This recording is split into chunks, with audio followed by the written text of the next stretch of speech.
Hi, good afternoon or good morning, depending on where you are in the country and the world.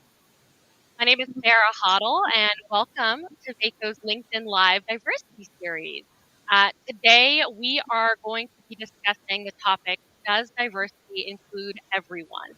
And to help me answer that question, we have two very special guests. I'm really excited. We have with us today Mr. Donald Thompson, founder and CEO of the Diversity Movement. Um, Don works with organizations of all sizes and industries, from healthcare to banking to tech and more. He is a certified diversity executive, investor, and advisor. He's been a great partner to us here at Vaco. He was also recently named to the Forbes Next 1000 and is a mentor for Google for startups, Black Founders Exchange. And then, of course, I'm so excited to have Jenny here with us, Jenny Cook. Jenny is from our VACO's Inclusion, Diversity, and Equity Leadership Council. Jenny has been instrumental in co-leading our reverse mentorship program and managing our communication strategy. She just celebrated her 10th year of university teaching in technical design and recently received a Distinguished Faculty Award for her innovative and inclusive teaching practices. So welcome, both of you. Awesome. Thank you for having us. Absolutely. Oh, thank you. Well, we're going to dive right in. We've only got a 30-minute segment today. But I want to remind everyone who's with us that we are going to be taking questions. So go ahead and drop them in the chat, in the comment section. And as we go through, we will try to get to as many as we can. I have a feeling we're going to run out of time today because we've got a really exciting topic. So let's jump in. My first question goes to you, Don. Don, we're going to dive right into this question, honestly. Sure. Does diversity include everyone? A lot of people struggle with understanding what does it mean to be diverse. So, and you do this every day. So tell us, how do you frame diversity for your clients, and does it include everyone? So one of the things with framing diversity, equity, inclusion for our clients is we don't want to have programs and new journeys that everyone can't participate. And so what we think about is the kaleidoscope of diversity, equity, inclusion. So it's not simply sexual orientation, gender, race, but it is also generational. It is also whether or not someone has military experience or background. It is neurodiversity. So we want to create a widened construct of really celebrating the differences so that we can blend those differences together to grow workplace excellence within the organizations that we represent. And so in creating that framework, it allows everyone to see their seat at the table. And now all of a sudden, we're not talking about differences for differences' sake. We're talking about differences to drive innovation. We're talking about differences to create more product value for our clients, to win in the marketplace by using what's different to create uniqueness and differentiation in the marketplace. And that's how we start that conversation with our clients. I love that. And I love the reference you made to it being a kaleidoscope, and there's so many dimensions of diversity. One thing that we've been doing here at VACO that I wanted to ask you about, Jenny, Jenny co-leads our reverse mentorship program, which was a new program we initiated last year. And it does help connect different individuals from across the organization.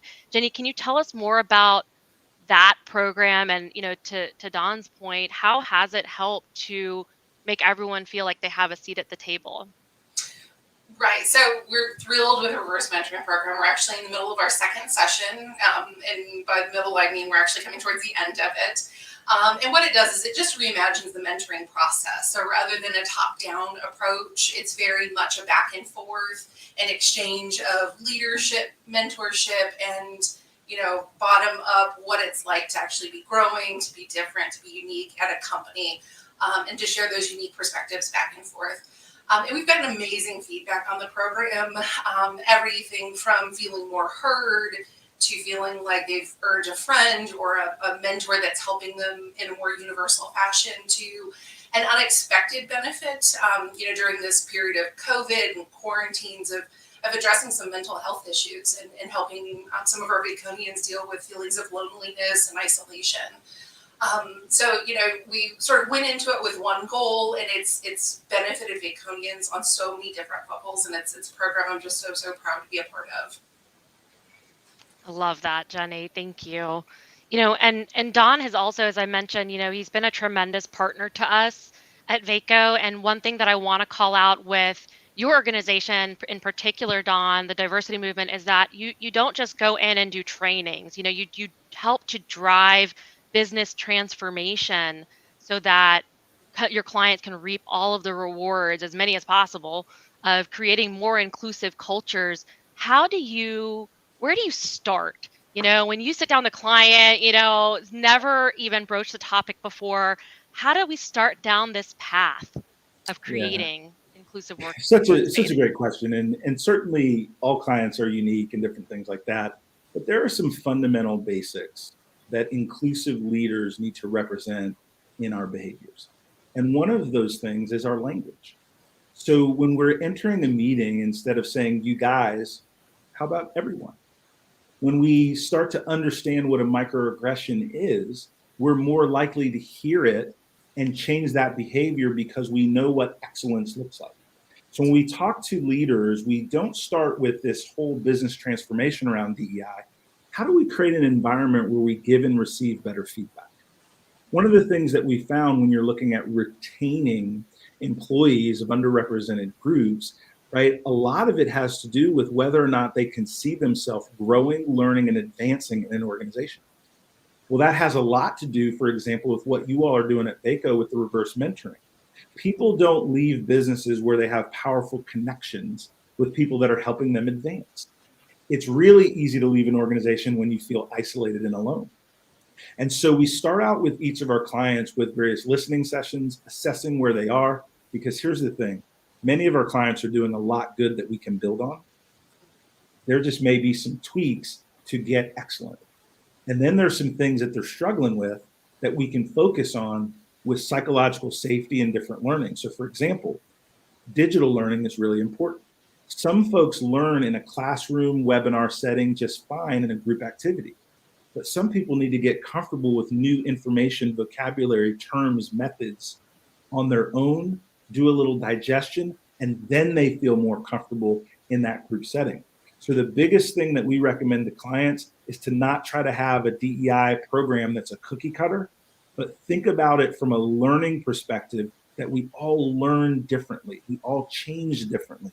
And when we have those conversations in settings that everyone can get involved in a way that they learn, we're seeing a lot more success.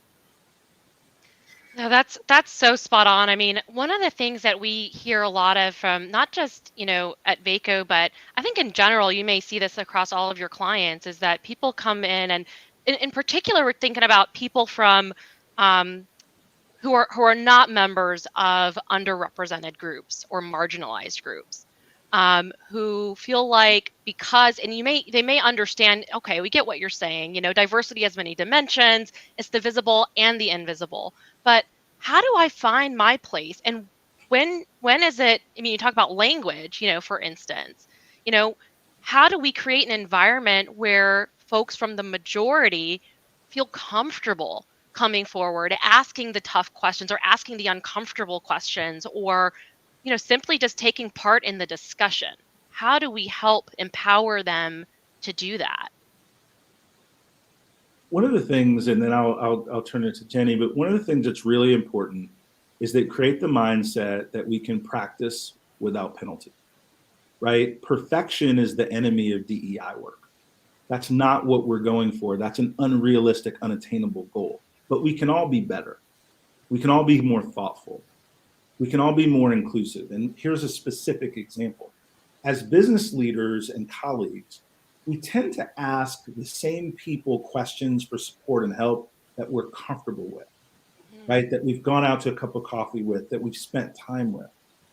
We need to find new sources of insight within our own company. And through seeking new sources of insight for questions, for committees, for challenges that we're facing in a business construct, we're naturally going to deepen and grow different relationships. And so, if we think about this from a human decency standpoint first, be courteous to your fellow employee or team member, whether you have something tough to say or something great to say, you can be firm and gracious and not lower a standard of expertise. So that's the number one thing we encourage leaders, because a lot of times we'll say, well, I don't want to lower the standard of what I expect. We've got these goals that we can meet. Well, it's hard to meet them if you're not retaining your great folks. Yeah, So in this day and age, absolutely. we have to create a different level of language and communication skills that allows us to drive the business forward while we're building the self-esteem of the team that we're trying to build. And that's just table stakes for leaders in the new economy. Absolutely. And, I think it's really interesting too to think about that in the context of young people, where you've got someone like Jenny, excuse me, guys, I need to have a glass of water nearby. Jenny, you're working with and influencing our future leaders of America, our future leaders in business, right? Right. And I just want to know, how do you see this unfolding in the university setting? And do you think that younger generations are as aware of this need and the dimensions of diversity as more experienced professionals, or what I would hate to say, older generations? Absolutely. I think it's a little different, and they're finding their way in following their own path. I mean, just real quickly to follow up on a couple things that Don shared, I couldn't agree more. And I always tell students, done is better than perfect. Sometimes you just got to get it done. And if you're trying to learn something new, if you're trying to stand up for someone, if you're trying to, make your point known, I think it's better to just do it and know that it's probably going to be imperfect and you're going to learn from it either way. But to your question specifically, yes, I mean, I call them kids. I can't help but call them kids. They're young adults. Really are active, and they are really aware of what's going on, and they are absolutely willing to voice their opinions and when they feel that they've been wronged or that the university's not doing what they could be. For instance, when George Floyd was murdered, we like to sometimes say that students of a particular age are performative and they're just sharing things on social media. And I found the students to be very vocal and to point out, hey, the university has not released a statement. What are your feelings on this, and how are you supporting the students as they're dealing with this recent event? To being out there and protesting. And this was happening during COVID. And so some of them made choices to stand and hand out water to protect themselves, but they wanted to be heard. They wanted to be present. And again, they're very active. They see where their perspectives maybe aren't being included. And I found them to, rather than standing on the sideline and maybe complaining about it, they are really getting out there and saying, no, I want to hear more voices from people that look like this or look like me or speaking to this particular issue. And at VCU, which is the university that I teach at, a group of students put together a group and formed an organization to make that happen. And I think it's helped the professors and the administrators really see that there was a need that we weren't addressing. So I couldn't be more proud of the students' work.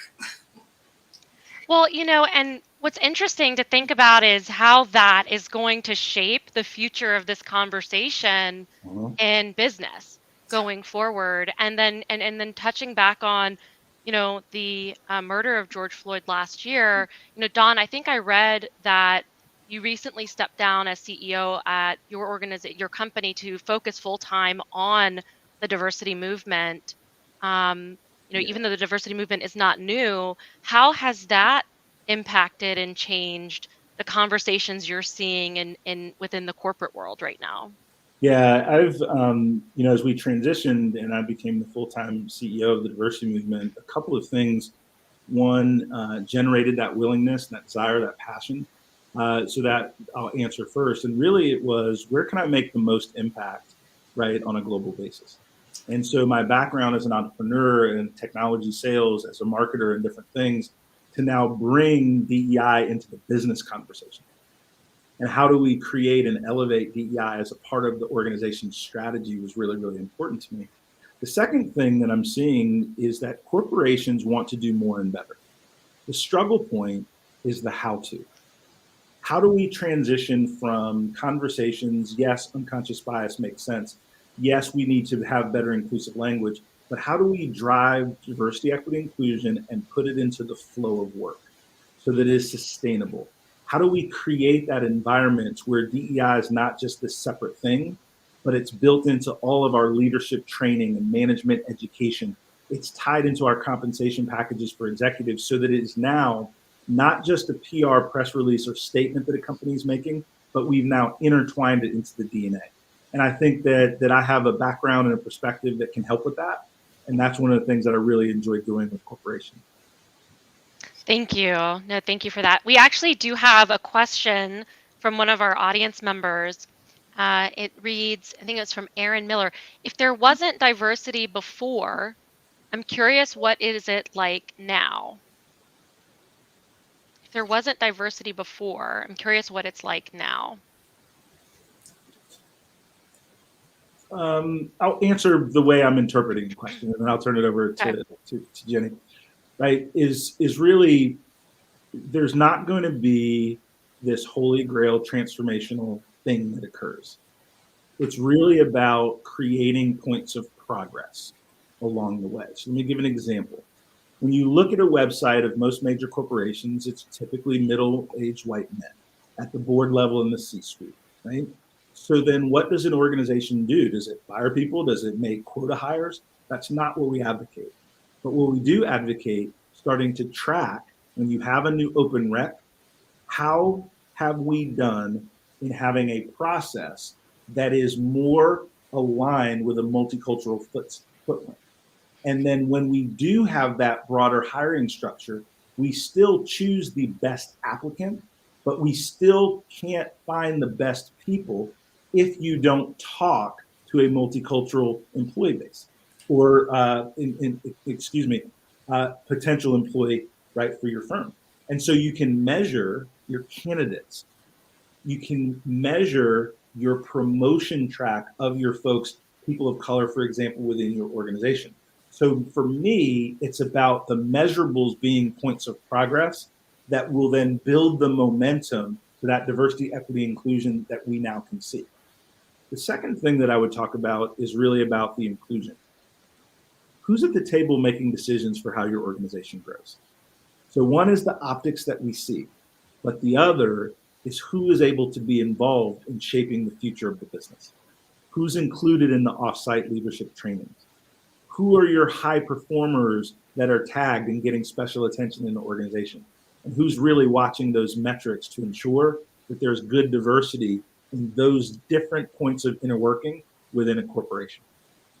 So critical. Yeah, Jenny? I was gonna say I agree with absolutely everything. The only thing I would add is maybe build a little bit more on representation. I think that that sense of having someone at the table who understands what the people beneath them are struggling with or would benefit from. I go back to an example that Cheryl Sandberg had shared. I think she was at Google at the time. I don't think she was at Facebook, but she had shared, she was pregnant. She was waddling from the very, very back of the parking lot and she was frustrated. She came in and said, "We need pregnancy parking." And the male leaders were like, "Of course, that makes sense." But they've never been pregnant. And so just having someone who can speak for the masses, it matters. Representation matters. Absolutely. And that's a prime example. Jenny, I'll add to that. A good friend of mine, John Samuel, who runs a company called Abler, and they focus on disability inclusion, which is another part of the kaleidoscope of DEI, right? And until I formed a relationship with John, I never really thought about what his day-to-day is to get to and from work, to operate in different buildings, the way that emails are written, right? The way that websites are developed, and can they use automated readers, right? Which are very important, right, to people with low vision. But because of that relationship that we developed, my empathy, now my education, and now my engagement, right, has naturally started to move forward. Even though I've not had that life experience, I can still be an ally for John and what he's doing because number one, I care. I just didn't know what to do or why I should care. Absolutely. And that relationship helped me with those things personally. So critical. Yeah, I mean, and just imagine just the simple act of building that awareness and making those connections and those friendships, and that is where it begins, right? There's that saying, to know me is to love me. Well, to That's know right. you is to love you, right? I mean, we can't start to build these bridges if we're not sitting down and building the relationships. And so Yeah. I love that. One thing we didn't touch on is, Jenny, you're more than doing just design work. At Vaco, you are part of our Pursuit Enablement Center, which works exclusively with our enterprise clients and request for proposal. And so this question is for you and for Don and his purview. You know, a lot of people say this is a trend, this is a fad, this DEI in business. It'll stay for a while, and when things get tough, the first department to go is D&I. The first person to go is the D&I recruiting team. My question to both of you, do you believe DE&I is here to stay in the corporate setting? Absolutely. I mean, absolutely. Not only is it something that's bubbling up from employees that are asking for it, and prospective hires are being attracted to it, but companies are being measured by it. And my experience in the Pursuit Enablement Center is that we receive these RFPs, these companies that are asking us to put forth a proposal to gain their business. And without fail, I would say we've reached a threshold where probably 90% of the RFPs have some kind of question or list of questions. And I can tell you they are very detailed regarding what are your numbers on this? And what is your traction on bringing in, diverse candidates? How can you help support this? And it's not just an open-ended, broad question that feels like, maybe they're checking off something off their list. Right. Again, some of them are so detailed and require so much work on our part to pull those numbers and to ensure that we're answering those questions accurately. There are others at Vaco that can speak to this much more intelligently than I can. But major companies can't participate in certain areas of business if they can't prove out that they are working on their strategies or that they have reached certain thresholds. So I don't think it's going anywhere. It's absolutely not a fad, and I think when it affects financials, certain people may take it more seriously or it feels weightier. Sure. But Yeah. yeah, Not a nice to have. it's A not must a nice have. to have. Yeah. It's an absolute Yeah. need to have. Yeah. I would echo that, and I would say, when we think about publicly traded organizations, and then I'll drill down into smaller organizations, you'll hear the term ESG a lot, right? Environment, social governance, right? The big thing to take away from that is DEI lives really across, right, those three, but it's really becoming a measurement in terms of value of businesses as they go public. It is also a risk profile when you're looking at the legal and compliance requirements. Yeah. But then from a branding and a go-to-market strategy perspective, right, no company wants to be off message, right, with the broadest number of consumers. So if we just look at the advertisements on TV, you'll see much more focus and intentionality, right, in Yeah. creating multicultural programming in the way people sell and market their products and their technology. And so it has moved from kind of a nice to have to being part of the fabric of organizations. And now what we need to do is make sure that it creates a sustainable way forward where it's not just the optics, it is the inner workings of the business, right? To where workplace Yes. excellence is available to all of us, right? And that's really, really important. But I do see it as a trend that will only continue to gain momentum as companies understand the business imperative around it. I hope so. I hope so. Well, we only have a few minutes left. I had two more quick questions. Hopefully, we can squeeze the last one in. But Don, I did want to point out that to the audience that you have a book coming out soon, uh, Underestimated: A CEO's Journey to Success. And I'm so excited about this book and being able to hear a bit more of your story. Can you talk a little bit about who this book is for and where will we be able to find it? So thank you so much for the space, and I'll do it in Yeah. 1 minute or less. It's really about my journey being the only one for so much of my career. And that journey in my case is a Black American, but for many it could be based on your gender or neurodiversity. We all have these things where we feel like we're being excluded, or we just don't feel like we're fully aligned with the organization. Well, how do you react to that? I don't always want that story to be a negative. I've had a lot of great people that have helped my career along the way, and I've learned a lot of business lessons in terms of learning how to navigate it. So we'll share that intermitted with some funny stories and anecdotes, both business and personal, within my story. In terms of how you can get it, we're getting our pre-sale plan together. So I would recommend, if you're interested in me from a thought leadership standpoint or this book, just follow me on LinkedIn. And then over the next month or two, as we go with the full marketing launch, we'll be able to do it. We have been very pleased. We got a pretty well-known New York publisher that signed us on. So we pushed the publishing date a little bit, but it's going to be a little bit bigger than we even envisioned. So thank you so much for letting me share that. But follow me on LinkedIn, and the updates will be flowing. Absolutely. Absolutely. No, we can't wait. We are really thrilled. And I love the opening of the title, Underestimated. You know, you said you felt there were times where you were alone, but you were underestimated. And so we're very excited about it. So thank you for sharing that. All right. So 3 minutes left in our LinkedIn Live. Last question for both of you. Jenny, we'll start with you.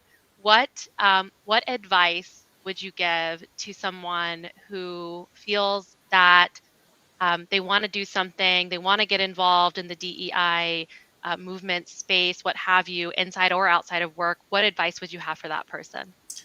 Yeah, I just honestly, I'm an action-oriented person, and my answer tends to be just do it, just do something. Again, I'll harken back to what I said earlier: done is better than perfect. And I think often your attempt is appreciated, even if your implementation isn't perfect. And I'll caveat that just with, when you try something, you also have to understand that you're going to get feedback on it. And I hope that when you try something, you will test it, you'll iterate on it, you'll take that feedback and think, okay, I didn't get it quite right, or I missed this mark, or, I care so much about this. I want to keep trying, and I want to keep working and listening. And again, we put perfectionism on ourselves, and I just don't think it's necessary if you come from a place of good intentions and a willingness to learn. That's exactly right. Same question to you, Don. Yeah, for me, two things. So number one is your personal responsibility to be educated. And so if you go to the diversitymovement.com, we have a ton of free resources on all different types of questions in the DEI space. So number one, find curated sources of content, and everything that's valuable doesn't cost you, right? And so you'll find a lot of how-to guides on our website that are free of charge. That's number one. The second thing is do what you can with what you have right now. So that means if you're good in math, I bet there's a lot of middle schools that would love somebody to help tutor some of their young people, right? If you are a good communicator or a marketer, there's plenty of places to volunteer, number one, outside of your organization. Inside your organization, most companies now are starting, right, employee resource groups or business resource groups or DEI councils. Those are great ways to step in where all the responsibility is not on you, but you can use your talents to help the broader goals within the company. The only thing I would say is don't do nothing, right? Thank you so much. That's the only advice. But there's plenty of ways you can find that you can be meaningful in the moment in a way that works with where you are today. Thank you so much, Don, Jenny. This has been incredible. I'm so glad we got to do this today. To our viewers, we've truly hoped that you enjoyed this, that you learned or took something new away today. If so, tell us, drop it in the comments. We're coachable, always looking for your feedback. Until next time, this has been Farah Hoddle with Vaco's LinkedIn Live Diversity Series, and we hope you have a great day. Thank you all for having me. This was great. Bye. Bye, everyone. Don.